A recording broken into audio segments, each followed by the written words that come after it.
لٹے ہوئے قافلہ حسینی کا شام میں داخلہ۔ کوفے سے ہوتے ہوئے اس قافلے کو شام لایا گیا اور شام کے گلی کوچوں کو سجایا گیا،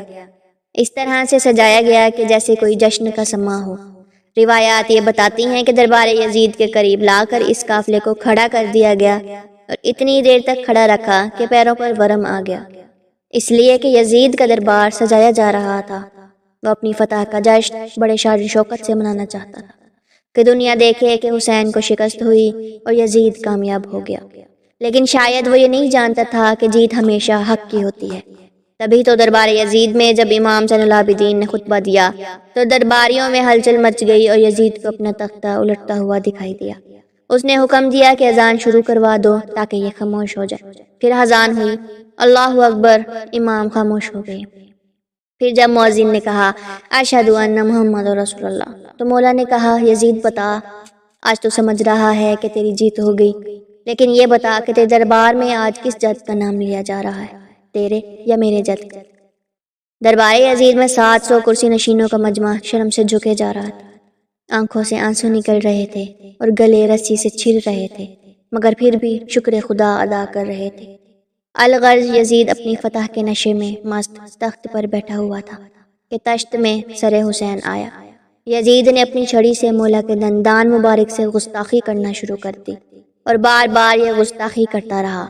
بس یہ منظر دیکھنا تھا کہ جناب زینب سے نہیں رہا گیا۔ بھائی کی یہ حالت دیکھی شہزادی کو ایک مرتبہ جلال آیا، دربار یزیدی میں کھڑے ہو کر لہجہ علی میں یہ خطبہ دیا۔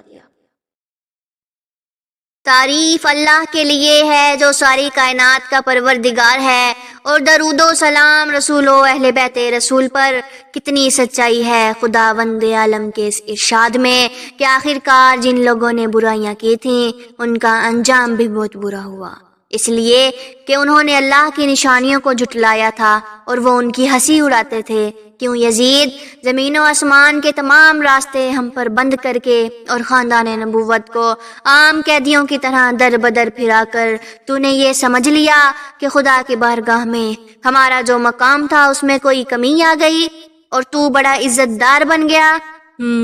پھر تو اس خام خالی کا شکار ہے کہ وہ المیہ جس سے ہمیں تیرے ہاتھوں دوچار ہونا پڑا، اس سے تیری وجاہت میں کچھ اضافہ ہو گیا، اور شاید اس غلط فہمی کے باعث تیری ناک اور چڑھ گئی اور غرور کے باعث تو اپنے کندھے اچکانے لگا۔ ہاں، یہ سوچ کر تو خوشی سے پھولا نہیں سما رہا ہے کہ تیری مستبدانہ حکومت کی حدیں بہت پھیل چکی ہیں اور تیری سلطنت کی نوکرشاہی بڑی مضبوط ہے، اور ہو سکتا ہے کہ تو یہ بھی سمجھ بیٹھا ہو کہ خلاق عالم نے ہماری مملکت میں تجھے بغیر کسی خطرے کے، پھیل کے، بغیر کسی اطمینان کے تجھے اپنا حکم چلانے اور منمانی کرنے کا یہ موقع دیا ہے۔ ٹھہر یزید، ٹھہر، 1-2 سانسیں اور لے لے، پھر دیکھنا کیا ہوتا ہے۔ دراصل تو رب العالمین کے اس فیصلے کو بھلا بیٹھا ہے کہ کفر کی راہ اختیار کرنے والے یہ گمان نہ کریں کہ ہم جو انہیں مہلت دیے جاتے ہیں وہ ان کے حق میں کوئی بہتری ہے۔ ہم تو ان کو اس لیے ڈھیل دے رہے ہیں کہ وہ خوب جی بھر کر گناہ سمیٹ لیں، اس کے بعد ان کے واسطے سخت ذلت آویز سزا اور رسوا کرنے والا عذاب ہے۔ اے ہمارے آزاد کیے ہوئوں کے جائک، کیا یہی عدل ہے؟ اسی کو انصاف کہتے ہیں کہ تیری تو عورتیں اور کنیزیں تک پردے میں ہوں اور نبی زادیوں کی چادریں چھین کر انہیں بے پردہ سر برہنہ ایک شہر سے دوسرے شہر کشا کشا لے جایا جائے۔ ہاں یزید، تو نے ہی ہمیں ان حالوں تک پہنچایا ہے۔ ہم بے وارثوں کا قافلہ جس جگہ پہنچتا ہے وہاں تماشائیوں کا ٹھگ لگ جاتا ہے۔ ہر قسم کے لوگ، ہر قسم کے آدمی، راہ راہ، منزل منزل، جوک در جوک، دور اور نزدیک سے ہمیں دیکھنے کے لیے جمع ہو جاتے ہیں۔ اس کارواں کا نہ کوئی ذاتی ہے، نہ کوئی حمایتی، نہ دوست، نہ نگہبان۔ ہم اگر جس کا تعلق ہمارے بزرگوں کا کلیجہ چبانے والوں سے ہو، اس سے کسی روحیائی کی کیا توقع ہو سکتی ہے؟ اور جس کا گوشت پوش ہمارے شہیدوں کے لہو سے آگاہ ہو، اس کے دل میں ہمارے لیے کوئی نرم گوشہ کہاں سے پیدا ہو سکتا ہے؟ ہاں، جو اہل بیت عصمت و طہارت کی دشمنی میں انگاروں پر لوٹ رہا ہو، اس سے کیسی امید کی جا سکتی ہے کہ وہ حقیقتوں کے بارے میں کبھی ٹھنڈے دل سے غور بھی کرے گا؟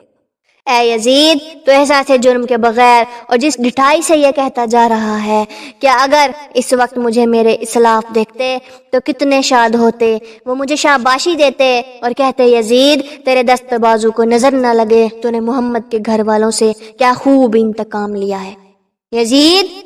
تو جو کچھ کر رہا ہے اور جو کچھ کہتا چلا جا رہا ہے وہ تیری اندرونی کیفیت کا اظہار ہے۔ ذرا دیکھ تو صحیح بے ادب، اپنی چھڑی سے جس ہستی کے مقدس ہونٹوں کے ساتھ تو گستاخی کر رہا ہے وہ جوانان جنت کا سردار ہے۔ تو نے محمد کے پیاروں کا خون بہا کر اور عبد المطلب کے چاند تاروں کو خاک میں ملا کر اپنے سوکھے ہوئے زخموں کو پھر سے ہرا اور بھرے ہوئے گھاؤ کو کچھ اور گہرا کر دیا ہے، اور اس پر سے تو اپنے پرکھوں کو بھی پکار رہا ہے،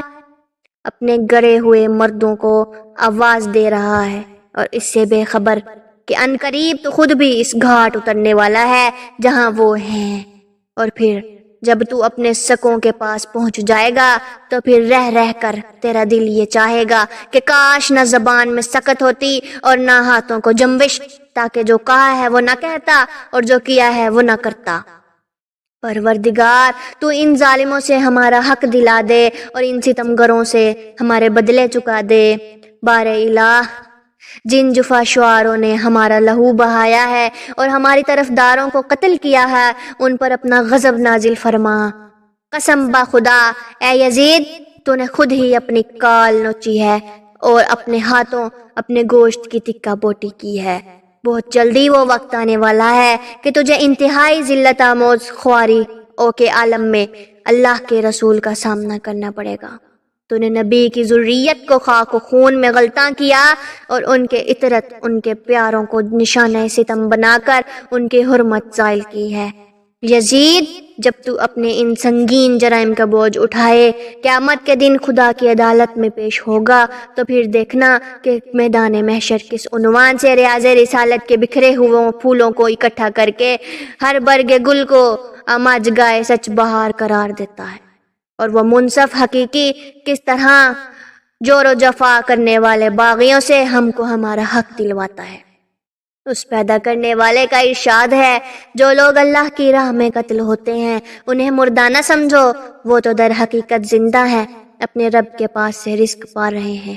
سن یزید سن، تیرے لیے بس اتنا ہی جاننا کافی ہے کہ بہت جلد خدائے ذوالجلال فیصلہ دے گا، محمد مصطفیٰ مدعی ہوں گے اور جبرائیل امی مدد کریں گے، ہاں، اور وہ لوگ بھی اس وقت اپنا انجام دیکھ لیں گے جنہوں نے زمین ہموار کر کے تجھے اس جگہ تک پہنچایا اور پھر اللہ اور اس کے رسول کا کلمہ پڑھنے والوں کی گردنوں کو پر مسلط کر دیا۔ جب حساب و کتاب کا وقت آئے گا تبھی پتہ چلے گا کہ جو زیادتیاں کرتے ہیں ان کو کتنی بڑی سزا ملتی ہے، اور اسی لمحے یہ بھی واضح ہو جائے گا کہ کسے بدترین جگہ دی گئی اور کس کے ساتھ ہی کس درجے بودے نکلے۔ اے یزید، یہ تو زمانے کا انقلاب ہے کہ مجھے تجھ جیسے آدمی سے بات کرنے پر مجبور ہونا پڑا۔ تجھے تو میں بہت چھوٹا اور بے وقت سمجھتی ہوں، البتہ تیری سرزنش کو بڑا کام اور تیری ملامت کو ایک اچھی بات قرار دیتی ہوں۔ ہاں، تجھ سے مخاطب ہونے کی وجہ صرف یہ ہے کہ آنکھوں میں آنسو مڈ رہے ہیں اور کلیجے سے آنچیں نکل رہی ہیں۔ دشمن کی آستین سے ابھی تک ہمارے شہیدوں کا لہو ٹپک رہا ہے اور آج بھی ان کے لب و دنداں پر ہمارا گوشت چبانے کے نشان موجود ہیں، اور گوشت گانے رہے تسلیم کے پاک و پاکیزہ اجسام دامن صحرا میں بے گور و کفن پڑے ہیں۔ اے یزید، اگر آج ہمیں جنگی قیدی بنا کر تو سمجھ رہا ہے کہ کچھ حاصل کر لیا، تو یاد رکھ کل تجھے اس کے مقابلے میں سخت نقصان اٹھانا پڑے گا، اور یہ بات مت بھولنا کہ تو نے اپنے اعمال کی صورت میں جو بھیجے گئے ہیں وہ بس وہی پائے گا۔ نیز رب العالمین اپنے بندوں پر کبھی ظلم نہیں کرتا۔ ہم اللہ کے سوا نہ کسی سے اپنا حال کہتے ہیں اور نہ کسی کے پاس اپنی فریاد لے کر جاتے ہیں، صرف اسی کی ذات پر ہمارا بھروسہ ہے اور وہی ہم سب کا مرکز و اعتماد ہے۔ اے یزید، تیرے پاس مکر و فریب کا جتنا ذخیرہ ہے اسے جیب کھول کر کام میں لے آ، ہر طرح کے صحیح اور کوشش میری کوئی دقیقہ نہ اٹھا رکھنا، اپنی سیاسی جد و جہد کو مزید تیز کر دے، اور ہاں، ساری حسرتیں نکال لے، تمام آرزویں پوری کر لے، مگر اس کے باوجود تو نہ تو ہماری شہرت کو کم کر سکتا ہے اور نہ ہی اس موقف میں ہے کہ ہمیں جو مقبولیت حاصل ہے اسے متاثر کر سکے۔ پھر یہ بھی تیرے بس میں نہیں ہے کہ ہماری فکر پھیلنے اور ہمارے پیغام کو نشر ہونے سے روکے، نیز تو ہمارے مقصد کی گہرائی تک پہنچنے اور غرض کی گہرائی تک سمجھنے سے بھی قاصر ہے۔ یزید، تیری فکر غلط ہے، تیری رائے خام ہے، تیری زندگی کے محض چند دن باقی رہ گئے ہیں، تیری بساط الٹنے والی ہے اور بہت جلد تیرے ساتھیوں کا شیرازہ بھی بکھرنے والا ہے۔ اس کے علاوہ وہ دن قریب ہے جب منادی آواز دے گا، ہاتف غیبی کہے گا کہ ظالموں پر خدا کی لعنت اور حمد و صفات اللہ کے لیے جو تمام جہانوں کا پروردگار ہے، وہ رب جس نے ہمارے بزرگوں کو انجام کا خیر و سعادت کے خزانے امراض سے استخار بخشا اور ہماری آخری شخصیتوں کو شہادت اور رحمت کے نعمت عظمیٰ سے سرفراز فرمایا۔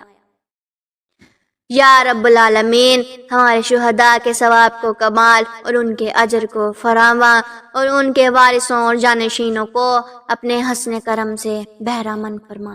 یقیناً وہ بڑا مشفق اور حد درجہ مہربان ہے۔ ہمارے لیے اللہ کافی ہے اور وہی بہترین کارساز ہے۔